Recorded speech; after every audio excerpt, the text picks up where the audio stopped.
Mesdames, Messieurs, bonjour et très heureux de vous retrouver dans ce 13h Robin. Voici le sommaire, lancement du démarrage de l'examen national du certificat d'études primaires, session de juin 2024 sur l'ensemble du territoire national. Au total, 256 968 candidats au plan national composent dans les différents centres d'examen. Le lancement officiel a été effectué ce matin dans le département du Littoral par le ministre en charge des enseignements maternels et primaires avec à ses côtés le préfet du département et le maire de la ville de Cotonou. Ensuite, à quelques jours de l'examen du brevet d'études du premier cycle BPC, le ministre en charge de l'enseignement secondaire s'est rendu à la direction des examens et concours de Porte-Nouveau pour s'enquérir du niveau de préparation de cet examen. Le constat qu'il a fait est à suivre dans un instant. Et puis enfin, la société Fabri-Métal spécialisée dans l'acier a procédé ce vendredi dernier au lancement d'une application baptisée Fabri-Métal Bénin. Cet outil offre aux spécialistes en bâtiment et travaux publics et aux consommateurs en général une solution en matière de contrôle de qualité du fer. Et voilà pour vous le sommaire de cette édition. À nouveau, bonjour et bienvenue.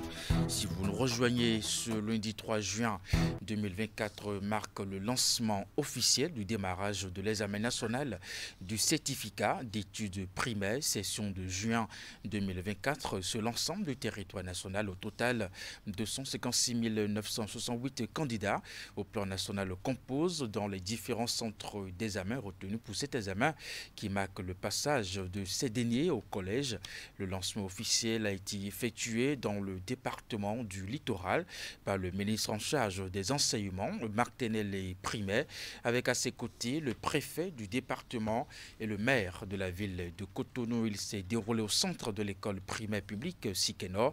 Les précisions avec Candide Ronrento, Rachid Soubero.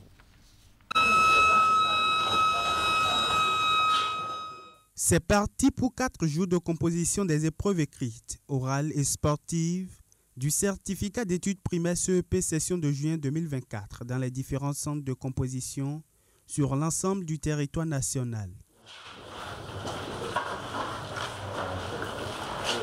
Bien avant ce lancement, le ministre en charge de l'enseignement maternel et primaire, accompagné du préfet du Littoral, Alain Orunla, du maire de Cotonou, Luc Setondi Atropo et plusieurs autres acteurs se sont offerts une parade dans les différentes salles de composition du centre de l'EPP Sikenor.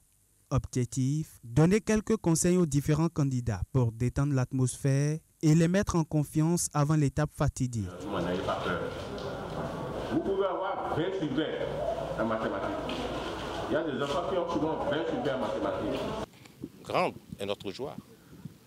Et nos mots seront seulement des mots de remerciement vis-à-vis de tout le monde. Nos mots de remerciement vis-à-vis des parents qui ont mis les petits plats dans les grands pour d'abord préparer leurs enfants à cet examen et les accompagner également à ce jour. Nous avons fait le point des salles, il y a à peine 2 absents.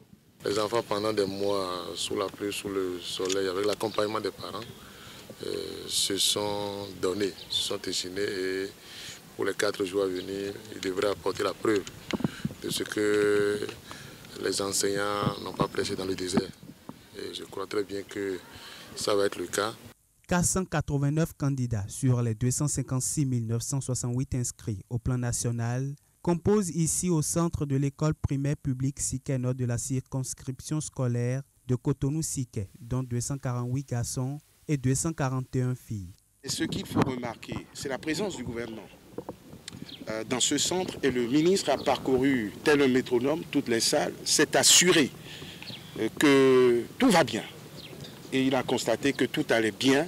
C'est notre marque de fabrique depuis quelques années. Mais je salue au passage, et on me l'a dit, les autorités locales. En commençant par le maire, le chef d'arrondissement, on m'a rapporté qu'il a joué de grands rôles. De grands rôles. Avant qu'on arrive même ici, depuis le début de l'année, il a usé de sa personnalité, il a usé de ses relations pour apporter de touches nouvelles à ce complexe. Soyez-en remerciés. L'examen du certificat d'études primaires, CEP session de juin 2024, va prendre fin le jeudi 6 juin prochain. Faut-il le préciser, le nombre total de candidats inscrits au plan national pour le compte de la session de juin 2024 a connu une augmentation de 15 414 candidats par rapport à l'effectif de la session de juin 2023. Et pendant ce temps, pour l'examen du brevet d'études du premier cycle BPC, le ministre en charge de l'enseignement secondaire s'est rendu à la direction des examens et concours de Porto-Novo pour s'enquérir du niveau de préparation de cet examen. Suivez ici le point, bien entendu, à l'issue de sa visite. C'est devenu une coutume. Nous passons souvent à cette période-ci pour nous assurer que la direction des examens et concours apprête bien les choses. Alors, en vérité, les examens ont commencé depuis déjà au moins 2 semaines avec la série des examens techniques. Mais là, le plus grand examen que tout le monde connaît, c'est le BPC, qui commence bientôt dans quelques semaines, exactement le 10 juin. Donc, à cette occasion, nous venons nous assurer que tout est prêt en termes d'organisation matérielle, le matériel sensible, le matériel lourd, le dispositif, le personnel mobilisé. Donc c'est ce qui nous amène souvent pour nous assurer que tout cela est bien ficelé. Alors je viens de tenir une séance de travail avec le DEC et ses collaborateurs. J'ai visité moi-même le dispositif des cantines contenant le matériel sensible et je suis rassuré. Je suis rassuré du bon niveau de préparation et je puis rassurer également tous les acteurs de l'école pour leur dire que le BPC 2024 se passera très bien, comme d'habitude. La commune de Dongbo n'est pas restée en marge de la célébration de la journée mondiale de l'arbre. Pour cette 40e édition, le conseil communal a mis en terre des centaines de plants au collège d'enseignement général de Zungué. Suivez le point de la cérémonie dans ce compte rendu de ST Tofa. Environ 800 plants d'eucalyptus mis en terre ce 1er juin par le conseil municipal de Dongbo au collège d'enseignement général de Zungué. C'est ainsi que le maire et son conseil communal ont choisi de commémorer cette 40e édition de la Journée nationale de l'arbre, célébrée sous le thème « Restauration des forêts et innovation ». Restaurer là, c'est rétablir, ramener en bon état, pour qu'on puisse réutiliser de façon durable. Donc, nos ressources que nous avons déjà esquintées là, nous allons essayer de les rétablir. Nous allons mettre l'innovation dans la production, la gestion et la protection des forêts. Cette commémoration marque également dans la commune de Dongbo le lancement de la campagne de reboisement au titre de l'année 2024. Il y a donc lieu de s'associer à la politique du gouvernement du président Patrice Talon pour la promotion de l'économie verte. C'est pourquoi, à l'occasion de cette journée, j'en appelle à la mobilisation de toutes les filles et de tous les fils de la commune de Dongbo pour accroître les superficies forestières de notre commune à travers la plantation et le suivi entretien des plantations et forêts. Ça ne s'arrêtera pas à cette cérémonie. Cette cérémonie est juste un symbole de ce qui doit se passer. Pendant ce mois de juin, la mairie même, avec ses partenaires, va procéder au boisement d'environ 12 hectares. 12 hectares pour contribuer donc aux efforts nationaux de restauration des forêts. Les autorités du collège d'enseignement général de Zungué, qui a abrité la cérémonie de mise en terre des plants, promettent un bon entretien de ces pousses par tout l'établissement, les élèves y compris. Il nous revient de protéger et d'entretenir les plants mis en terre pour que dans quelques années, on puisse avoir de grands arbres. Nous allons nous mobiliser. Quand je dis nous, je parle de la communauté de l'établissement, les apprenants, l'administration et le personnel enseignant. Nous allons nous mobiliser pour entretenir ces plants mis en terre. Les populations de la commune de Dangbo sont donc invitées à participer activement à la campagne de reboisement en conformité au thème de la Journée nationale de l'arbre, édition 2024. Puis nous restons à nouveau sur cette actualité conformément à l'usage depuis 1985. Le Bénin a célébré ce samedi 1er juin la journée nationale de l'arbre. Cette journée consacrée pour reconstituer le couvert forestier en perte de vitesse du fait du changement climatique et des actions de l'homme. Cette année, c'est la 40e édition et les manifestations officielles se sont déroulées dans la commune de Semekpodji. Le point dans ce reportage. C'est ici, au niveau de la forêt classée de Semekpodji, que les autorités au plus haut niveau ont lancé au plan national la Journée nationale de l'arbre qui est à sa 40e édition. Depuis 1985, le Bénin célèbre le 1er juin de chaque année la Journée nationale de l'arbre, JNA. L'institution d'une telle journée a pour but de sensibiliser les diverses couches de la population béninoise au rôle et fonction de l'arbre, à l'importance du reboisement, aux fonctions écosystémiques de la forêt et à la gestion durable des ressources forestières. Cette forêt de Sémé n'a pas été choisie au hasard, mais à cause de ses nombreuses fonctions qui malheureusement sont en décadence. Elle n'est plus en mesure de jouer efficacement son rôle de poumon vert pour les villes de Cotonou, de Semekpodji et de Porto Novo, ou de leur fournir du bois énergie comme envisagé au départ. Il convient donc de restaurer le reste de la dite forêt pour éviter qu'elle ne soit perdue sous l'effet de diverses pressions. Cette année, la Journée nationale de l'arbre se déroule autour du thème « Restauration des forêts et innovation ». Un thème qui, selon le ministre du Cadre de vie, appelle à une nouvelle dynamique de réflexion sur l'efficacité de la Journée de l'arbre telle qu'elle est mise en œuvre depuis 40 ans. Je voudrais simplement nous inviter à rentrer au cœur de la thématique de cette année, notamment sur le mot innovation. C'est quoi la démarche qui découle de notre capacité à innover? Comment devons-nous faire l'évaluation de la réussite, du succès, du reboisement? Nous devons être capables de dire, de donner le taux de survie des arbres qui ont été plantés en 2023, le taux de survie des arbres qui ont été plantés en 2022, en 2021, en 2020, en 2019, le taux de survie de ce que nous avons planté il y a 20 ans. Si on ne fait pas ça, c'est comme si chaque année, on se lève pour mettre de l'eau dans un panier et au bout de quelques minutes, l'eau s'en va et nous revenons l'année suivante pour remettre de l'eau. En parlant, je n'ai pas la solution, mais je voudrais nous inviter à nous questionner sur l'utilité de l'action publique qui est la nôtre. En attendant les réflexions pour changer de paradigme, l'objectif cette année est de planter au plan national environ 10 000 hectares de terre. Oui, il faut planter. Oui, il faut s'en occuper et s'en occuper quotidiennement.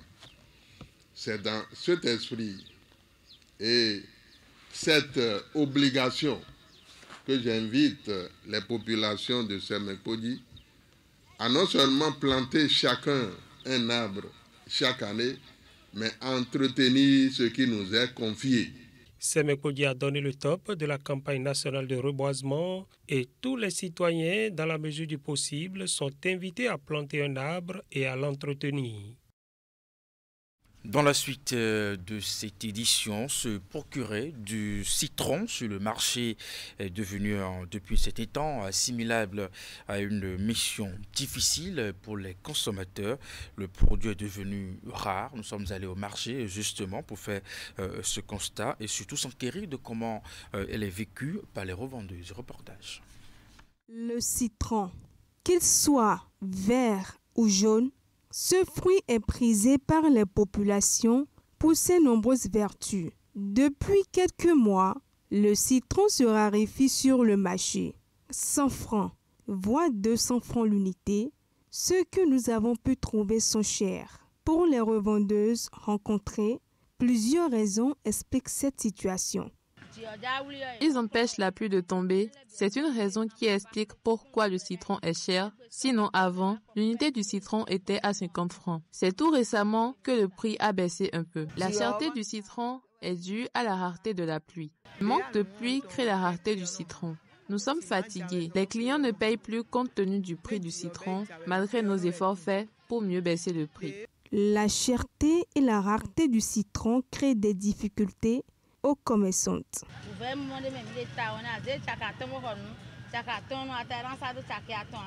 On n'a toujours pas gain de cause. Avant, ce qui était à 3 000 est maintenant à 5 000. Aujourd'hui, il devait pleuvoir, mais il n'y a pas eu pluie. On souffre beaucoup. On souffre. La rareté et la cherté du citron nous créent d'ennui. Face à cette situation, ces dames souhaitent vivement des pluies abondantes. Je vous l'annonçais en titre, justement, la société Fabri-Métal spécialisée dans l'acier a procédé ce vendredi dernier au lancement d'une application baptisée Fabri-Métal Bénin. Cet outil offre aux spécialistes en bâtiments et travaux publics et aux consommateurs en général une solution en matière de contrôle de qualité du fer. La cérémonie de lancement a été faite en présence des partenaires de la société et de plusieurs experts en acier, Hugues Villingbe et des Rompévis. Le poids de l'échantillon est... En quelques clics et sans recourir à un laboratoire, vérifiez désormais si le fer à béton que vous achetez répond aux normes de qualité requises. Cette révolution est impulsée par la société Fabri-Métal à travers son application Fabri-Métal Bénin, dont le lancement a lieu dans cette salle. La fonderie de Fabri-Métal Bénin est à la pointe de la technologie en laminage à chaud, respectant les normes internationales. Cela représente une véritable révolution dans le secteur industriel au Bénin, en particulier dans la production de fer à béton. Grâce à sa fonderie, Fabri-Métal Bénin est capable de produire des fers plus résistants conformes à la norme FE500. Après une présentation succincte de l'application par le président directeur général de Fabri-Métal et le suivi d'un tutoriel par l'assistance, des tests pratiques sont faits sur place. Nous allons aller cliquer sur suivant et puis nous allons peser notre barre de fer FFB. En République du Bénin, nous avons beaucoup de types de fer qui entrent soit par l'importation, soit par la production locale. Et comme vous le savez, si le fer a des défauts ou des matériaux de construction de dépôt, il y a des risques de ruine des ouvrages. Cet outil va donner suffisamment d'informations à tout utilisateur de fer. C'est surtout par rapport aux utilisateurs de fer. Et Dieu seul sait qu'on en a beaucoup d'utilisateurs. Les maçons, les acheteurs, même le propriétaire du chantier qui achète, qui commande du fer de 6, de 12, de 8, etc. Il a au moins le moyen de s'assurer de la qualité partielle. Parce que cette application vous donne le poids sur la dimension de fer que vous avez. Les professionnels des bâtiments et des travaux publics félicitent la société Fabri-Métal pour cette innovation. Ils recommandent l'usage d'une balance non commerciale pour une meilleure efficacité de l'outil. La ministre de l'Industrie et du Commerce s'est fait représenter à cet événement. Votre entreprise Fabri-Métal occupe une place de choix dans le tissu industriel du Bénin.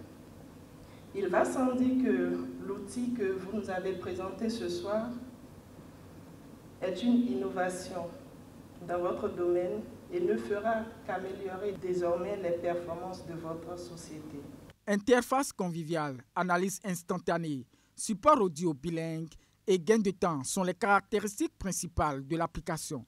Elle est accessible sur Play Store et App Store. Avec une capacité de production annuelle de 100 000 tonnes métriques, Fabri-Métal fournit au marché béninois des fers à béton résistants aux tractions, à la corrosion et au séisme. Dans le cadre de la mise en œuvre du projet Jeunes pour la paix au Nord Bénin, Afrique Educate et l'UNICEF ont initié depuis le 29 mai 2024 et cependant 112 heures une session de formation sur la cohésion sociale et la paix dans 8 communes du Septentrion. La dite formation a mobilisé 160 jeunes leaders, bien entendu en provenance de la zone d'intervention du projet. 3 jours durant, les participants ont été outillés, bien entendu, sur les techniques et stratégies à mettre pour une culture de la paix et la cohésion sociale dans leur communauté. Voici les images. Cohésion sociale, gestion des conflits et le dialogue communautaire, telles sont les 3 thématiques autour desquelles ces jeunes en provenance des communes de l'Atakora, de la Donga puis de la Libori ont été outillés 3 jours durant dans la cité de Nanto. Démarrée depuis le 29 mai 2024, cette formation, inscrite dans le projet Jeunes pour la paix au nord du Bénin, est initiée par l'UNICEF, exécutée par Afrique Educate sur financement de l'Union européenne. Elle vise à renforcer les capacités de ces jeunes leaders sur les techniques et stratégies pour une culture de la paix dans les communes d'intervention du projet. L'objectif de cette formation, c'est d'outiller les jeunes sur les thématiques de la cohésion sociale, du dialogue intercommunautaire et de la gestion des conflits dans leur communauté. Donc on les outille à être de véritables acteurs qui prônent la paix, qui prônent la cohésion sociale et qui prônent la gestion pacifique des conflits dans leurs différentes communautés.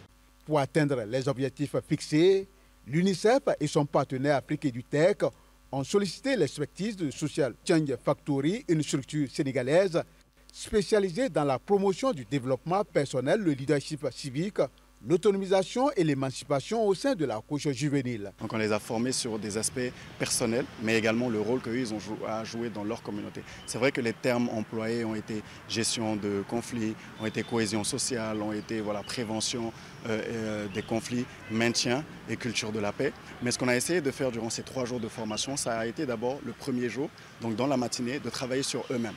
C'est très important que l'être humain, ou en tout cas que l'individu, sache qui il est pour savoir quel rôle est-ce qu'il peut jouer dans la société. Donc on a voulu vraiment le 2e jour dans la matinée leur faire comprendre le rôle qu'ils peuvent jouer dans leur communauté et quels sont les aspects talentueux, compétents sur lesquels ils peuvent se baser.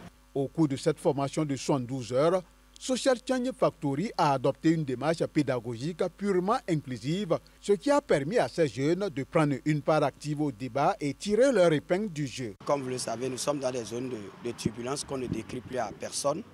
Donc dans cette optique, Afrique Educate et UNICEF ont voulu venir vraiment nous appuyer dans ce que nous faisions déjà. Parce qu'en tant qu'Europort, notre mission, c'est de faire des actions communautaires dans nos différents contrées. Donc ils ont vu juste en venant nous appuyer, en nous outillant. Et durant 3 jours, nous avons appris sur le développement personnel. Nous avons également aussi appris comment vivre en communauté. C'est cette remise d'attestation à chaque participant qui a sanctionné les 3 jours de formation. Désormais mieux aguerris sur les 3 thématiques objets de cette formation, ces jeunes se disent prêts à servir de relais au sein de leurs communautés respectives pour une véritable culture de la paix et la cohésion sociale. En sport, pour finir cette édition, le département du Koufo connaît désormais ses représentants pour la phase nationale, justement, des championnats scolaires. Des représentants connus à l'issue de la phase départementale qui s'est déroulée la semaine dernière au stade Omnisport de Djakotomé. Et ce sont les meilleurs de ce département honorés au cours de la cérémonie de clôture. Une cérémonie que nous résume ici Narcisse Alossef, Florando. Derrière les efforts, des lauriers pour les athlètes qui ont fait parler leur talent au cours de cette phase départementale des championnats scolaires dans le Koufo. Trophées et médailles reçus sourire aux lèvres après une semaine de compétition dans plusieurs disciplines, notamment le football masculin et féminin, le volleyball masculin, le handball féminin et le basketball masculin. Le préfet me charge de leur dire félicitations à toutes les équipes qui sont parvenues à arriver au niveau départemental. Il leur demande de se donner la force, le courage, la détermination nécessaire pour que demain, nous puissions avoir parmi nos enfants les stars comme les Eto'o, les stars comme les Pelé, les stars comme les Messi. Et les futures stars ont commencé par écrire leur histoire ici. Des jours durant, ces athlètes de 15 ans et moins venus des établissements scolaires de la région ont su tenir en haleine le public de par leur envie de se faire une place au soleil. Les meilleurs distingués à cette messe sportive, eux, ont un autre défi à relever. Les meilleures équipes qui sont qualifiées pour participer à la phase nationale qui va débuter bientôt, je leur dis mes chaleureuses félicitations et leur dis que ce qui reste encore loin et qui redouble d'ardeur, d'entraînement, d'abord individuellement et de façon collective. Tout ceci pour bien accomplir la mission de représenter dignement le COUFO et de jouer les premiers rôles au cours de la phase nationale de ces championnats scolaires. Des championnats scolaires nouvelle formule à l'issue desquels les meilleurs athlètes seront admis au sein d'une académie régionale annoncée par le ministère des Sports. C'est la fin de cette édition. Madame, Monsieur, merci de l'avoir suivi, de votre fidélité à 16h, votre bulletin d'information 19h30, la grande édition de la soirée. Portez-vous bien et à très bientôt.